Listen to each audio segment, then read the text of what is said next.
Good afternoon, everyone, and a very warm welcome to all joining us in person and everyone online for the symposium Contemporary Public Art Enabling Inclusivity and Dialogue, hosted by the SARChI Chair in South African Art and Visual Culture. Through the presentations this afternoon, we'll explore how artists and scholars are rethinking commemoration and creative practice in the public realm, reflecting on how public art can foster participation and dialogue, and how it invites us to engage with histories, spaces, and each other in new ways.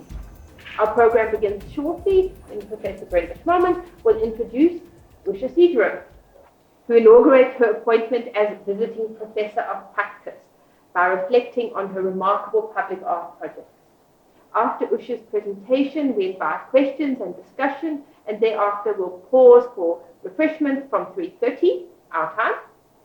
At 4, we will gather again for the book launch of Contemporary Approaches to Commemorative Public Art Monumental Developments.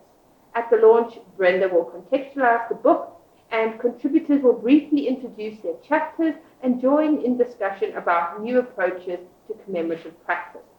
For those attending in person, a few hard copies of the book, Anthea has one, hold it up, are available today at a special reduced price of 450 Rand, which is obviously significantly below the usual retail price of over 1,200 Rand. These subsidized copies are available only at the launch, but for on-site attendees, a 20% discount code for the book I will share it now in the chat for you to avail yourself of. The chat online. We are grateful to the Department of Science and Innovation, the National Research Foundation, and the University of Johannesburg for their support of the SARChI Chair, and to everyone who helped make this event possible. Thank you all for being here, and I'll hand over to Brenda now to introduce Usha. Thanks so much, Irene. Thank you, everybody, for being here. Usha Seejarim is one of our most accomplished South African artists who continues to produce really important and engaging work. We're delighted to be able to celebrate her appointment as a visiting professor of practice, and are very proud that she's associated with the SARChI Chair in South African Art and Visual Culture. So lovely to have you, Usha. Usha completed her BTech, actually back at what was then the Wits Tech, now UJ, in 1995. Then she did an MA at Wits. And very recently, she completed a second master's, this year, believe it or not, in business administration, which she did through the Henley Business School in Johannesburg. So really a well-rounded individual. She's won a number of awards, including a Dignitas Award from UJ for her outstanding contribution to contemporary art. She's been the recipient of many residencies. She holds solo exhibitions annually. She does so in South Africa and abroad. And along with having works in public collections, she's received quite a number of public commissions, and that's what she's going to be talking about today. So over to you, Usha. We look forward to your talk. Thank you, Brenda. I just want to say a special thank you to Brenda for inviting me to apply for the position of Visiting Professor of Practice here at this institution, and for having me here today to inaugurate this special event. But also, beyond this event, I was just thinking this morning that there are two things that really make me feel validated as an artist. And the one is when somebody buys my work, it's like, they're investing this money, they're going to put this artwork in their home or their office or whatever and look at it every day. It is a validation. And the second one, which is probably flatters me more than when somebody buys my work, is when somebody writes about you as an artist. And Brenda, you've been writing about my work for a while now, and so I just want to express what that means. It really is deep down there. So thank you, and thank you for having me today. So I've prepared slides from a selection of public artworks, and also some community-based projects or more grassroots-based projects, also as an understanding of working in public spaces and participatory processes. So it's a selection of work. It's not by any means all of it, but I try to choose the bigger ones.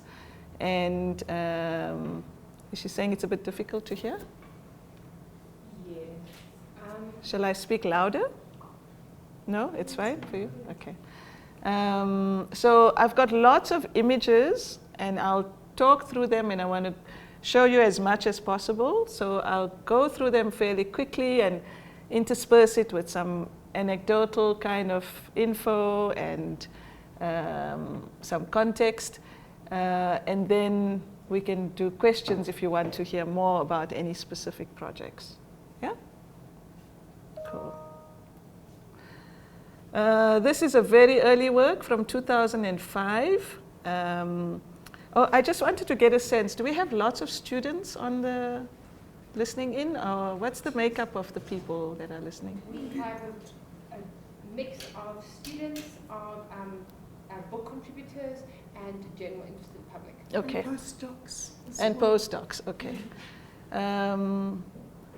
So this was a very early work. I got this commission through an open call.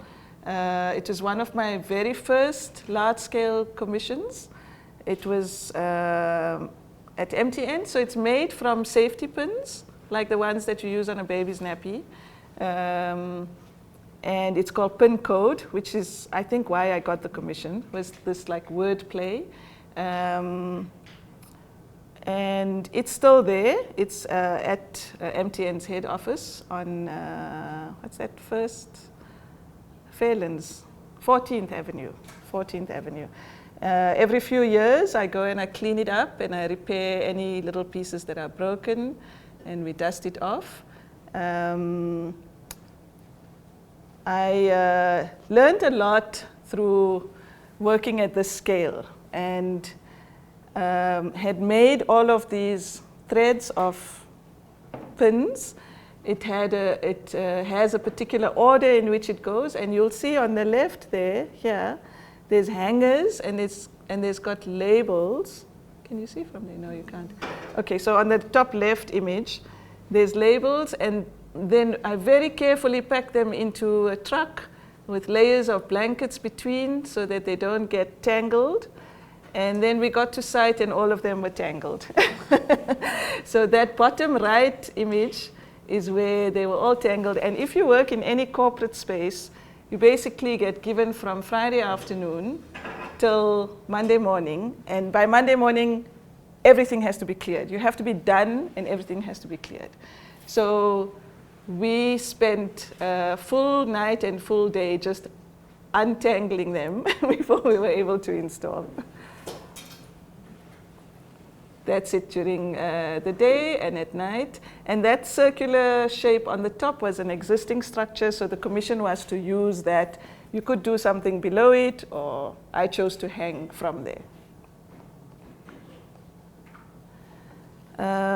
This is a work in Addis Ababa in Ethiopia. So my brief here was to create a sunscreen because the building had these full glass windows and the sun was too strong. So they wanted something that filters the sun but doesn't block it out completely. And this was a process where there was a long back and forth discussion about design. The client, which was the Department of Public Works in the South African Department of Public Works, we couldn't come to something where they were happy and I was happy.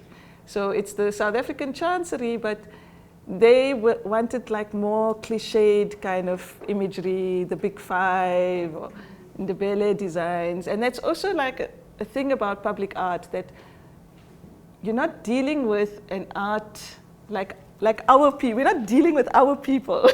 The language one uses has to change. If you talk about an installation, they think it's an electrical installation.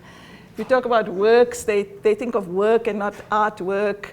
And so like I've learned to work with these other people, these muggles, who, who really do speak a different language. So in the end, I drew from rock art, and it was something that we were both happy with. So this work is made on stainless steel mesh that I got custom made, and the image is created by placing in pop rivets. Couple of hundred, probably a few million pop rivets. And I have to share this story. I always share this story when I talk about this work. Because of the design, the design of the image, I didn't know quite how to estimate how many pop rivets I would need. So I thought probably like 50,000, and then it's like I needed another 50, and then I thought, well, this is too little, it's only covering this, I'll get another 100. So I kept on buying it in these like 100,000s. And then I would like go to a place in Johannesburg, and then they'd be sold out, and I'd find another place where I can buy it, and then another. And then eventually, I like was almost done with the design, and I needed like, I think 30,000 or something more. And I phoned every place in Johannesburg, and they said, we sold out. You've bought them all, because it's a particular size. I needed this size, and nobody had it. And then somebody said to me, phone this person in Cape Town. He's the person who imports it, and he's the main supplier for all. We all buy it from this person.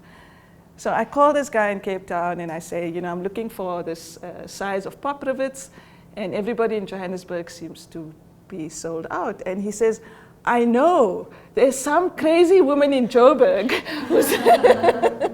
who's buying out all the pop rivets.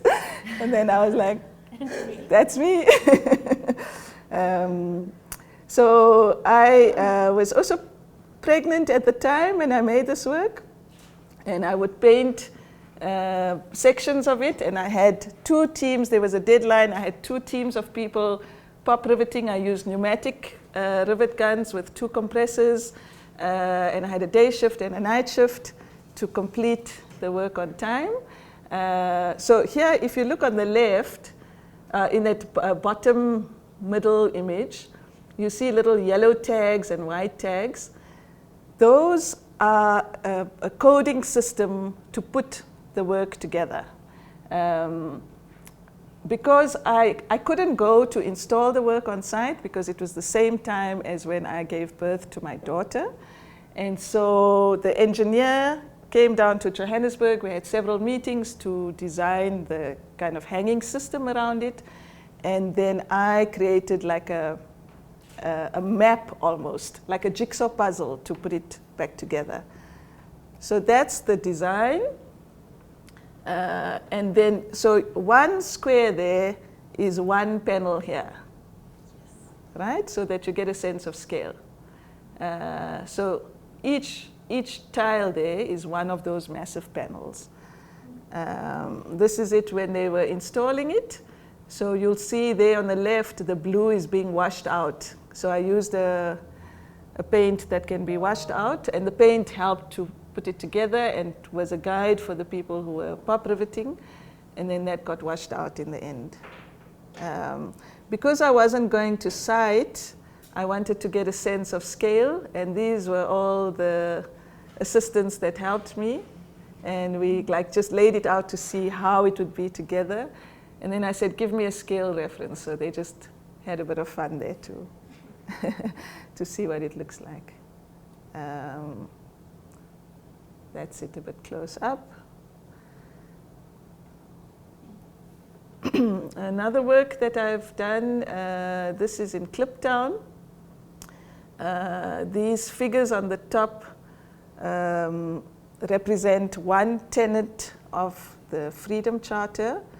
And I've been told recently that the whole precinct is not in a good state at all, but the sculptures are surviving.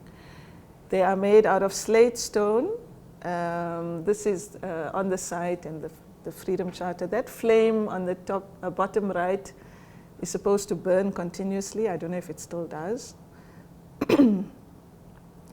So I made the sculptures out of slate stone because of the way the Freedom Charter was adopted, where South Africans wrote down their kind of ideal values on a piece of paper, and all these papers were collated.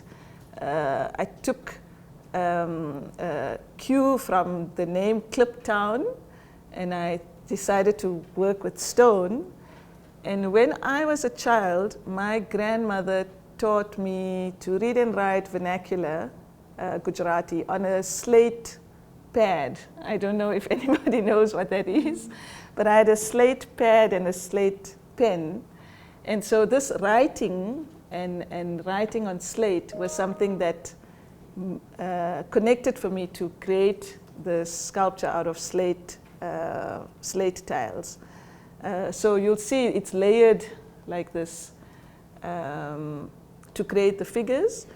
Because the figures were installed quite high up, I just wanted to get the shape of a figure more than the details of it, to kind of gesture each item on the Freedom Charter.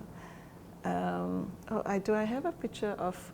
There on the middle top, you can see how it was installed. They used a chain block. Each figure weighs about a ton, or just less than a ton.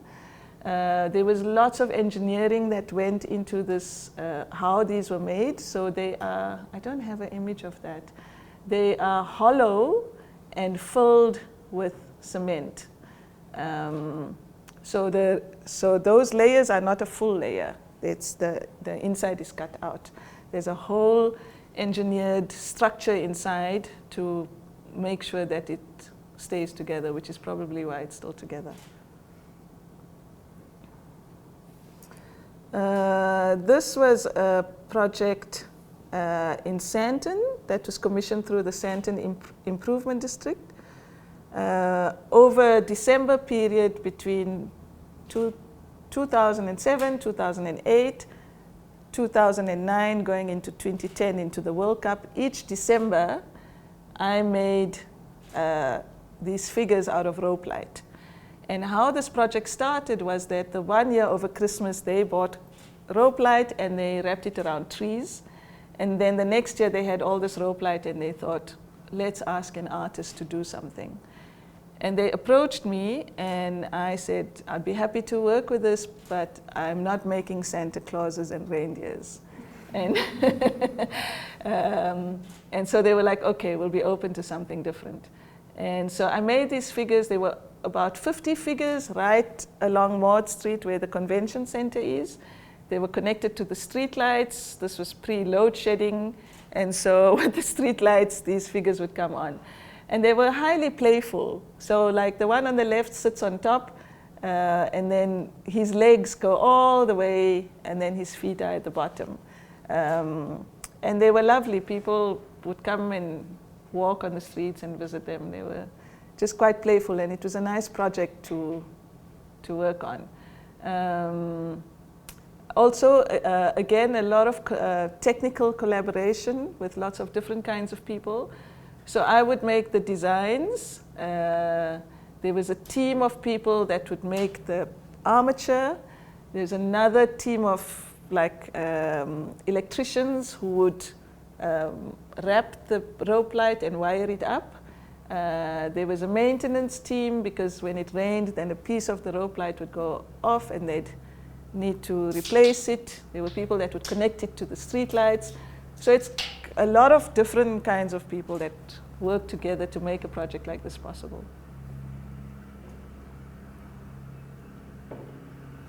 This one under the street light was my kind of like a little secret. Like it was the time when the Zuma shower incident happened. So like inside a thing that we call this the Zuma piece. But like nobody knew about that. The kissing couple was outside a place called African Romance. I was asked to make a giant one. These figures were called Y Men. And it just happened because the late Leslie Perkis was project managing this. And she was discussing it on the phone with me, and her son asked, we were talking about wire men, and the son asked something about Y Men, and then I just loved the title, so they were called Y Men. They're not particularly masculine. So that's us in my backyard making this huge figure. We had very little time to make it and made it without any scaffolding. It's 6 meters high. And built it from the bottom up and had to make sure that the welds were solid. But there was also an engineer who came to inspect our welds to make sure everything was correct, and we basically made our own scaffolding out of this figure. That's it being taken from the studio, and that's it being installed at Nelson Mandela Square. There was an image which I've lost, which was 2 cherry pickers. You know what a cherry picker is? Mm-hmm. It's that bucket on a crane where they fix the lights. Mm-hmm. There were 2 cherry pickers, and they were passing the rope light around to each other like this. But I can't find that image anymore. That's it all lit up.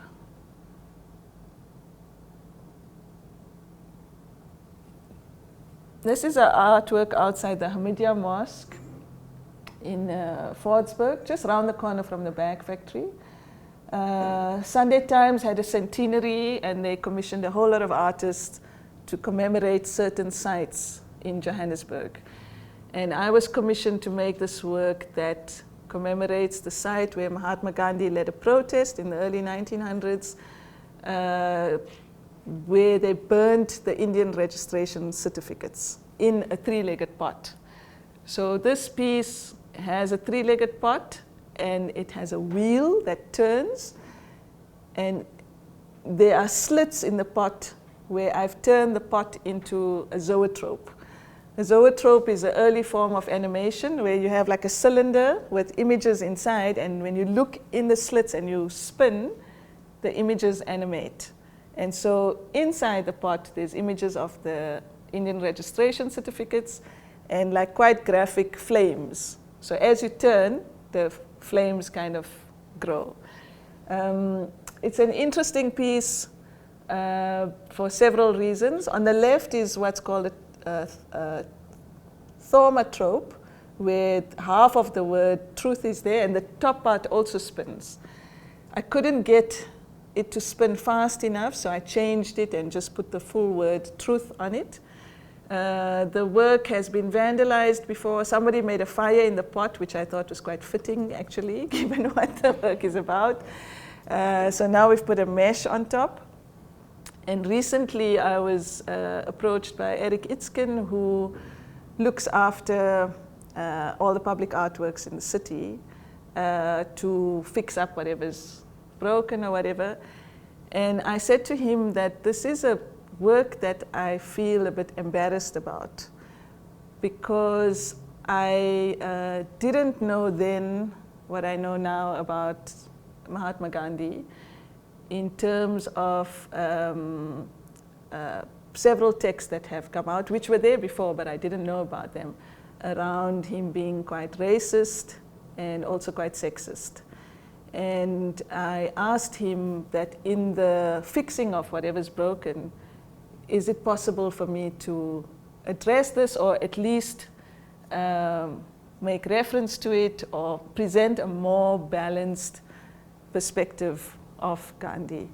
And he's quite open to it, and at the moment I'm doing quite a bit of research so that I can be fully informed. I don't want to make a statement without it being properly, I want to be fully informed before I say anything, or even not say anything, so that I can understand exactly. So at the moment I'm even communicating with Ila Gandhi, his granddaughter, and having, it's, I'm quite, I don't want to say enjoying the research, I'm finding it highly informative. There's lots of writings by Ambedkar Arundhati Roy, that are highly critical of Gandhi. And so I'm going through all those readings. So it also speaks to, I think, the longevity of works, context in which it was made, context in which it is read later on. And I think art in public spaces have that. It's very different to work that shows in galleries. This was the work that was made for Mandela's funeral in Xunu. I was deeply honored, firstly, to be asked to make this work.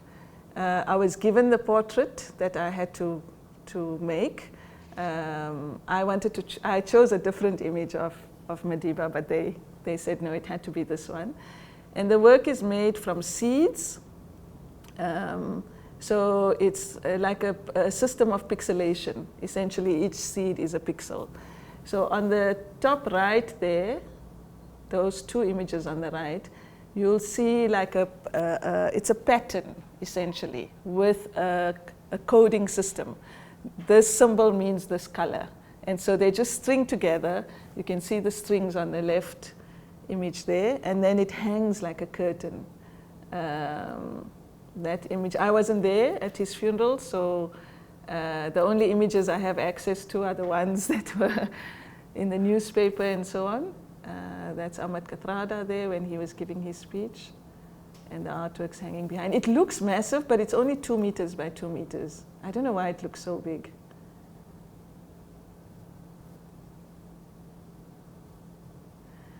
And then shortly after his passing, I had been planning this work for a while.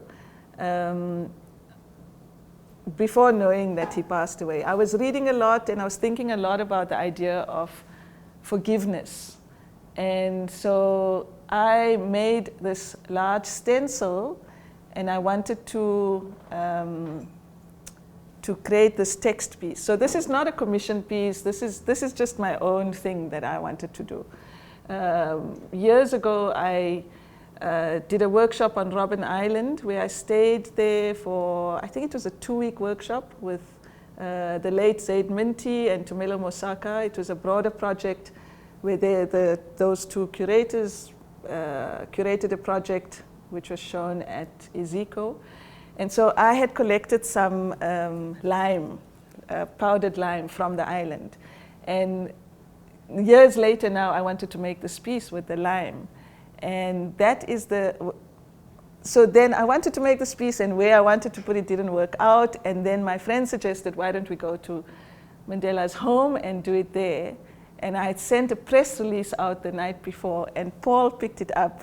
It was the first time that we met, where he came and documented me sifting this text.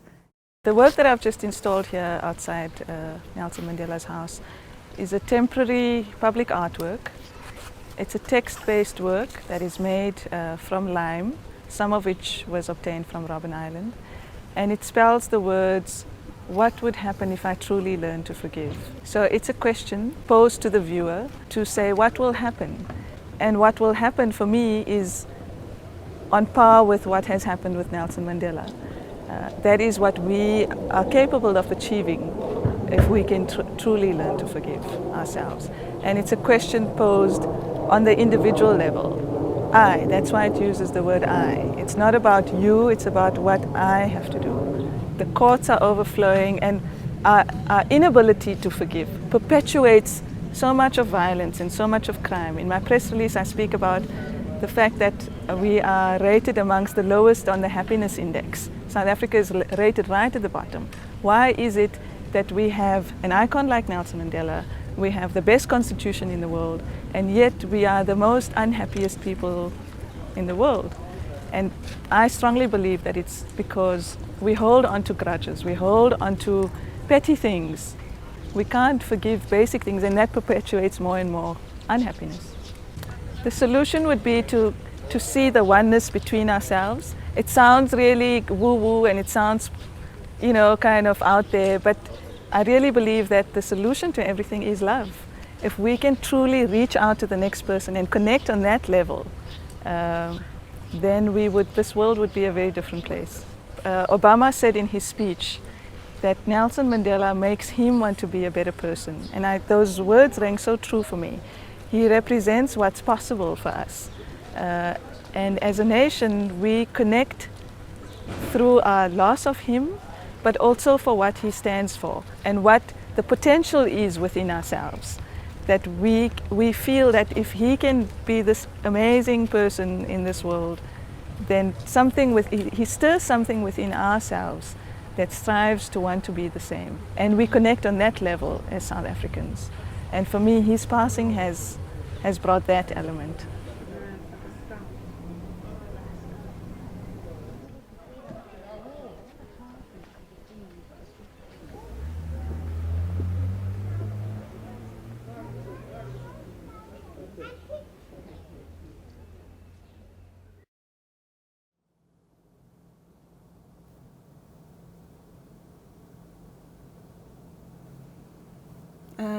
This was from Mandela, we go to Mandela.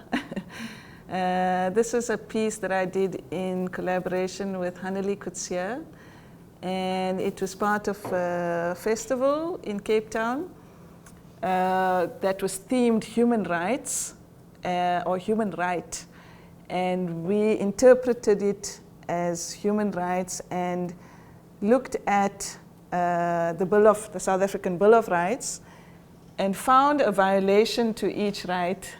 Hello, Eric. Found a violation to each right that happened at different times in our history. So some were more recent, others, like I remember, so then we went to the site where those violations had taken place and collected sand. So one of the sites where we went to was like in Kirstenbosch, there's a hedge. That was the first hedge planted by Jan van Riebeeck as a separation, which was like one of the first points of land divide.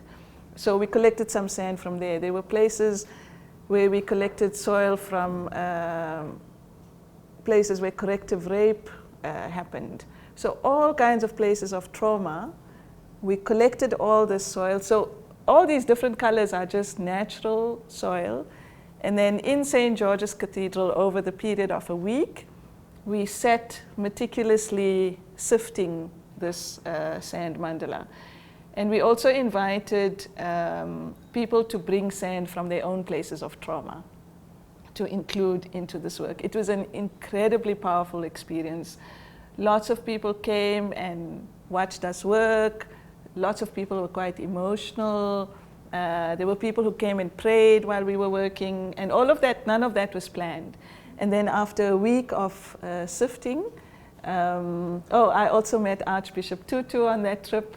And then after a week of sifting, we swept it up, put it into a little paper bag, and walked to the ocean and kind of dispersed it as an offering, I guess. It was a really beautiful project, this.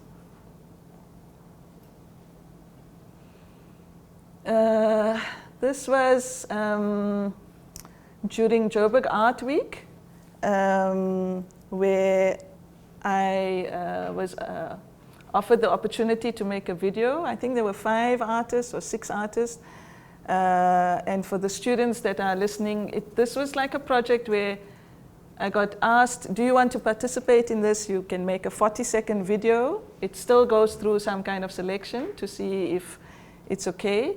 It will be shown on the EPSA towers every 8 minutes for the period of the week, but there's no money.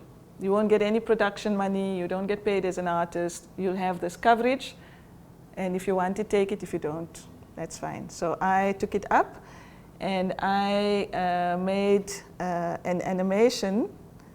I think 280 frames. Is it playing?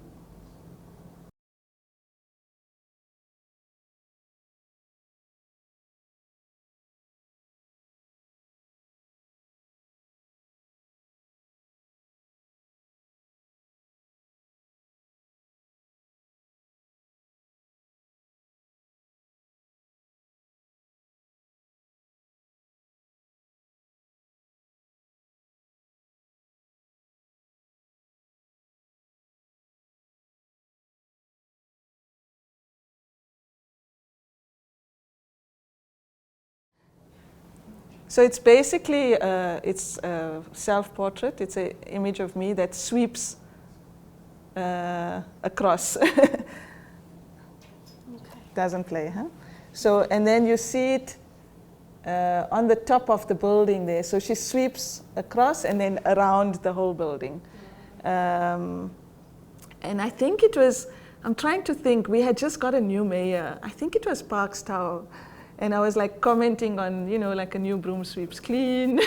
We had also had municipal strikes where the city was literally disgusting. And it was like, okay, let's clean it up kind of thing. But also relates to all my other work around domestic labor and women's kind of position in the home and cleaning and all of that. This is not a public artwork, but I wanted to show this as a kind of something similar to other work that I've made. Those are the bottom of eins, which I use a lot in my work. That was at the Joburg Art Fair in 2022. And this, I've been making quite a lot of wings. And then, of course, there's this big one outside the Radisson Red Hotel, made from the same material. Yeah, wings, I think, for me, speak about the desire for freedom for lots of women. But that it's a desire that's not, that one can't really fulfill. And having said that, these wings literally flew over the building to get to the other side when we were installing. This crane took it and just like lifted up and went literally over the entire building to the other side. Because of my studio has a low ceiling. And these wings are 5 meters high. And I made them completely horizontally. Two wings that are the same shape. I couldn't even put them next to each other because my spaces are quite narrow. And the only time I saw them vertical was when they were on site. But that's us making the wings there.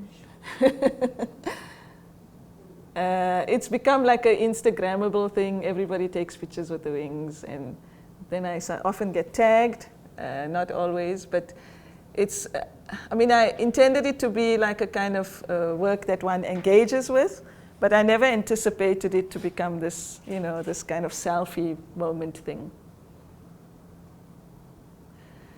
I also make mosaics, and I put this in to just show how I've kind of looked at gender roles. I was asked to make mosaics for the bathrooms at a park on N Street.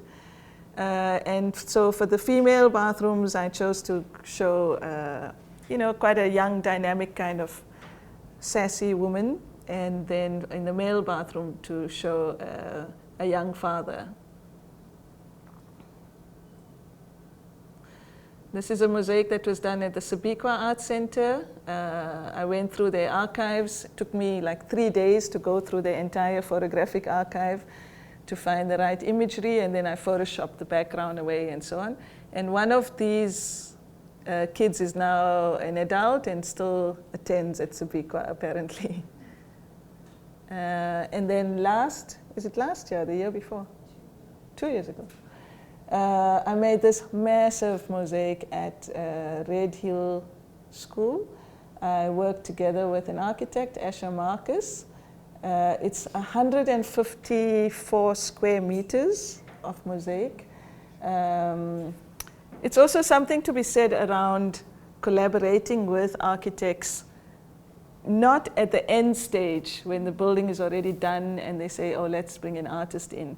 But like from design phase already, so that the artwork is really integrated with the design and it works together. So I worked with Asher already in design phase. In fact, I had led a workshop with him and his team to design the entire building, which was quite incredible. Red Hill uses a teaching methodology called the Reggio Emilia process. And so using the same kind of methodology, I did workshops with the learners. So this was some of the workshops that I did.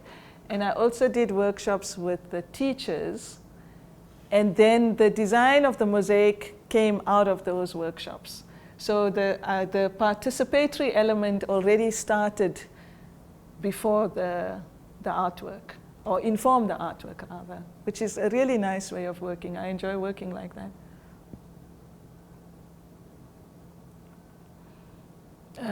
The production process was like 10 months in production. Installation took 3 months. Massive, massive project. Like for a year, that's all I did. I did nothing else.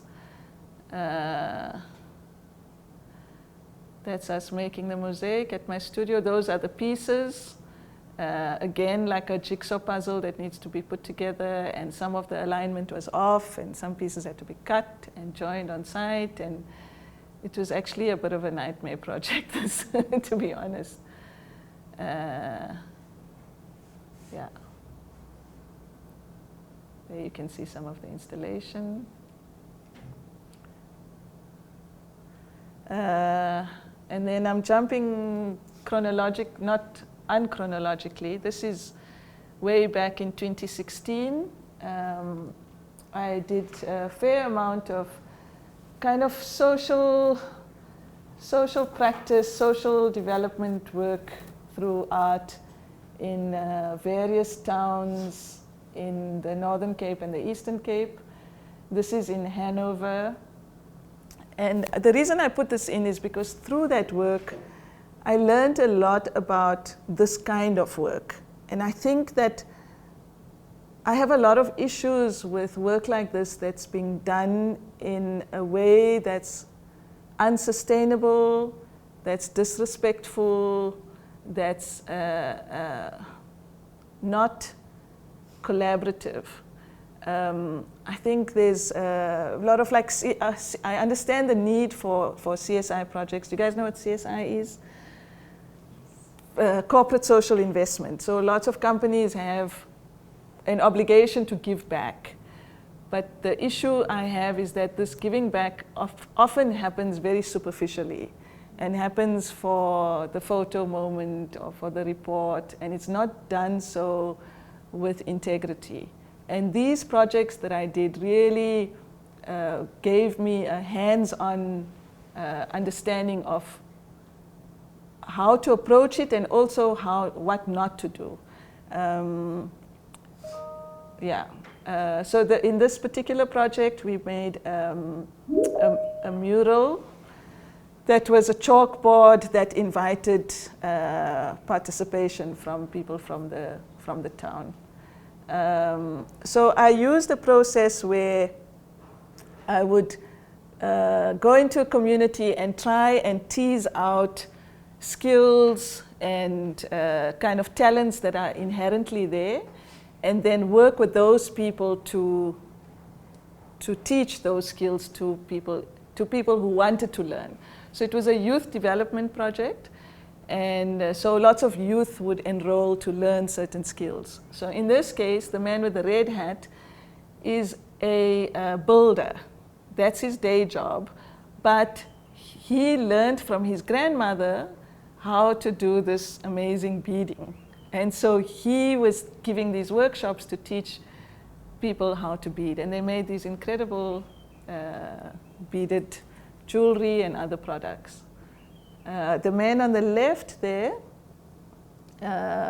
makes these, what's a wind pump? Windmill. Made windmills that he would sell on the side of the road, and he was amazing. He taught all these young people how to make it, and then he also taught them how to manage your money once you sell, like keep so much to buy more wire. So these projects were really incredible. I did lots of workshops around photo voice. Photo voice is a process where you use photography as a way to tease out some of the social issues in the area, and I took it a bit further to use that to initiate projects that dealt with some of those issues. So all the participating youth in here were given cameras, and then they're given an assignment each day. And they come back and they present their images that respond to that assignment. So for example, one of their assignments would be photograph things that you have a problem with in your community. And they would be quite a wide kind of response to that. And then later, it's like, okay, what can you do about this? So there was one person who started a whole library in her community. There was one person who did a whole cleanup of a river, and then we would all participate in it. So it's an incredibly powerful process that, again, doesn't happen overnight. It happens over several sessions, which is the answer to the question or the issue that I raised earlier about projects that are superficial. This is the answer for me. This is a pebble mosaic that I did in Prince Albert, and I worked with like 80 people. There were people collecting stones, there were people cleaning, laying. I worked with a group of men who usually sit across the bottle store and harass people, and they looked like gangsters with like tattoos and missing teeth, and and they were just the most incredible people to work with. And they said to me how they enjoyed just being validated as people and having something to do. Even the projects in Hanover, we had shown how the alcohol use was lessened.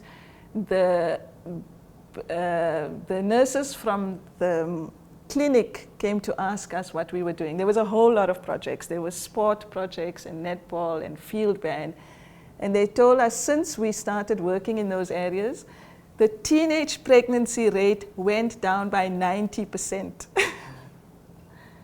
90%, because the kids had something to do, something else to do. I took this on Google Earth to show you the mosaic. So it's that white design there, because I don't have an image of the whole thing. Yeah, but it's that piece that's taken from above.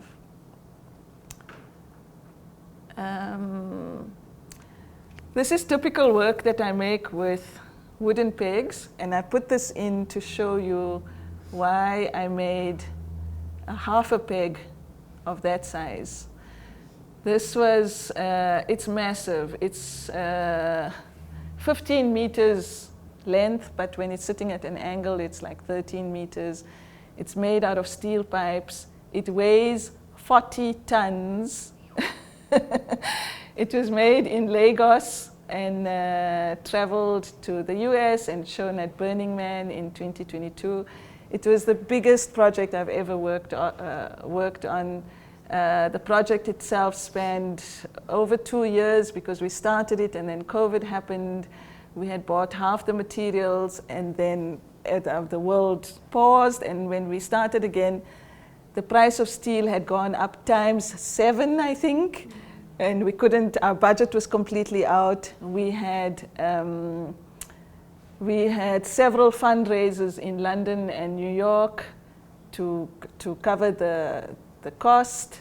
I made, so this is the fabrication in Lagos. Again, I worked with lots of teams of people.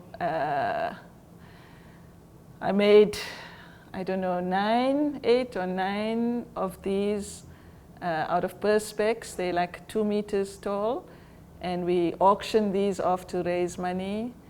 I made 14 of these little aluminium ones that were also auctioned.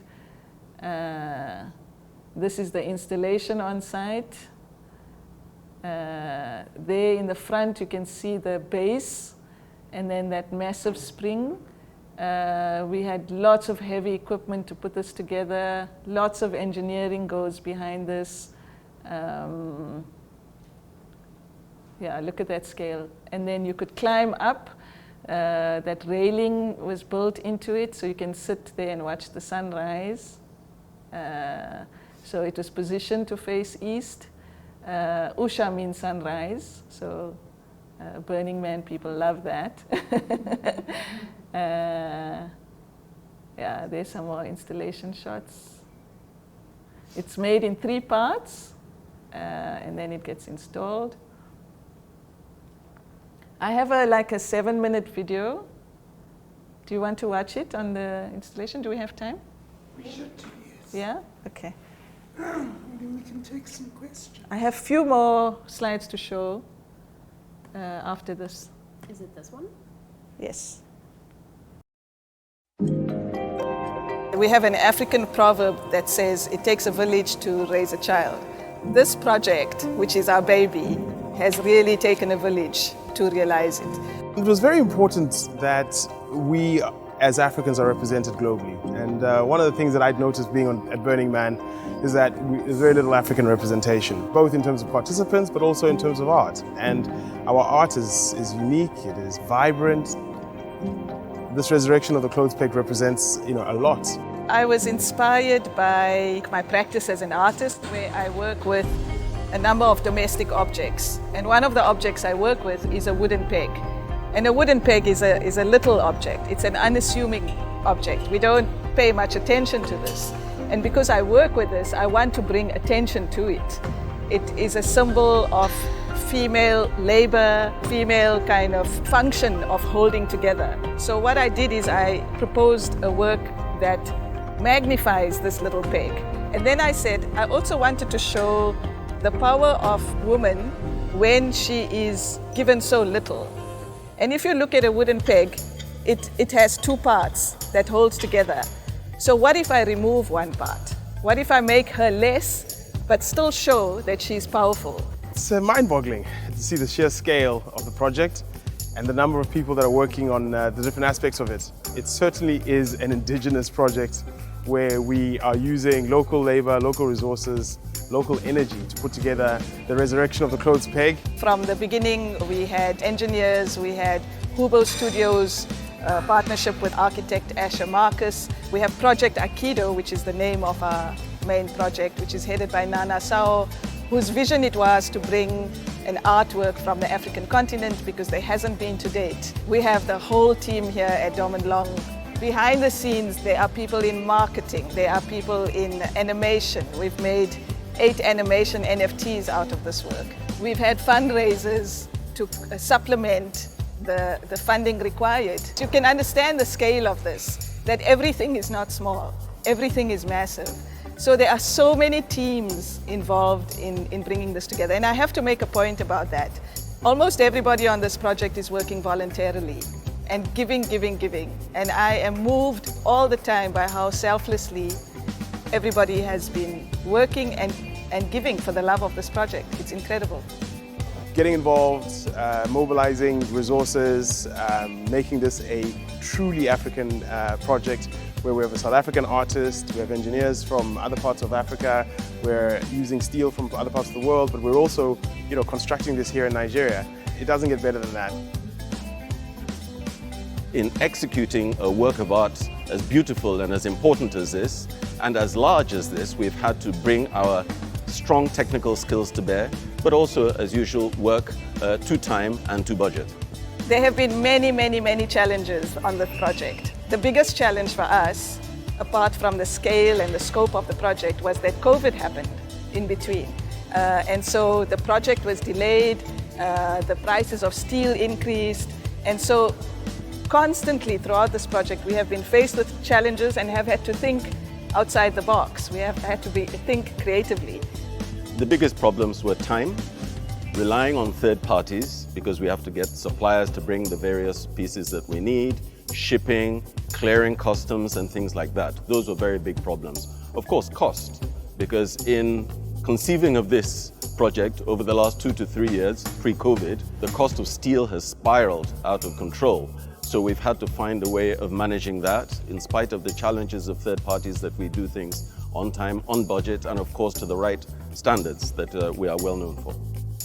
We decided to galvanize the piece because, given the way the steel looks, and if you look behind me you can see the red ochre rusted steel, it's not going to stand out in a desert environment like the playa, a very brown, red hue. And so going for a galvanized silver look, which we're going to try and polish, is going to make it stand up very iconic. You can see behind me various pieces that have been galvanized that they are going to stand out in the playa. And so if you're standing at the Man and you're looking towards the temple and you see our piece, you're going to see the silver galvanized resurrection of the clothes peg, which will be visible for everybody to see. We want our work to be seen, we want it to be interactive, we want people to experience it. And so that's why we've chosen to galvanize it, and I think that's worked. I think there are two voices that are absent in the world, and I think it's the African voice and the female voice. And this is what this artwork is bringing. And it's saying we have a different voice to a Western voice. And the voice is one of the way the nature of this project has been. It's a collaborative voice as opposed to competitive. It's about working together. But it's also about a different kind of value system that I think globally needs to be recognized. A female voice is a very powerful voice without being aggressive, without being violent. It's a nurturing voice that is more powerful than a very domineering voice. And I think these are the kind of values that this artwork embodies, and this is the message of the work. You know, this is a collaborative effort. It's got significant logistics attached to it, but the prominence of being able to show this work to a wide audience on a global scale is really what we're looking to achieve, and to be able to support communities off the back of it. This is, you know, that's part of the plan, and yeah, we're very, very excited and humbled by the opportunity to be able to do this. We would like the international audience to have the benefit of enjoying the culture for which we are well known in Nigeria as well as in South Africa. And so in showing at Burning Man, we're giving the international audience the opportunity to do that. But of course, in bringing it home to Nigeria, we're going to allow the local population to enjoy this important piece of art as of course the tourists that are being attracted to Nigeria. And most importantly, as Lagos is becoming a global tourist and cultural destination, we think this piece will become one of the iconic images with which Lagos will be forever associated. And we're very proud to have been able to support this project in bringing it home to Nigeria. I would like the audience to think about what it is that this work means. So it is a work that brings critical questioning. So to think critically, what is this about, and question for themselves what this work means. Physically, the work is interactive. You can climb up to a seating area, you can experience the work physically. There are this section here where the pipes are hollow, and when the weather conditions are right, the wind will blow through it so it will make a sound. So it is a piece that is alive. And so I hope that people will appreciate it for its aesthetic, for what it looks like, but also what it means.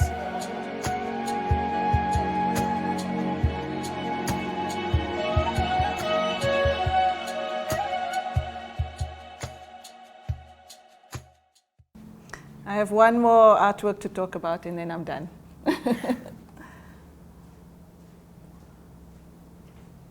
Thank you. That's just some images of the work. So this is a piece that I'm currently working on. It's going to be installed in Bremen. Maybe this one works. And so it's made out of stainless steel as well. It spells the word force. And it's made like something you can sit on, but it's quite uncomfortable to sit. And it tells the story of a refugee from Sierra Leone. His name was Lai Almakonde, and he was arrested by the police in Bremen, where he was suspected of carrying drugs. And they administered this process called emetic. So it's an emetic torture where they put a pipe into your throat and force you to vomit. And he was, in fact, carrying drugs. But then they continued this process, and he died. This was about 13 years ago. And his death brought a lot of awareness to this form of torture, which has now been banned. And so this work is in recognition of his suffering, but also to bring awareness to what happened. So I made this work to speak about, it's called Death by Drowning. So the letters are like drowning. And I use the word force to speak about like how he was forced into this kind of torture, how the body forces this release, to speak about police brutality, so police force. So it's a layered work. It's not an easy work. I was in Bremen twice this year to speak to a number of people. I'm working with a fabricator there. The work will be done and installed next year. It's next to a museum, the Gerard Marx House. And yeah, it's a very interesting project to work on. And not an easy work. And that's it. Thank you.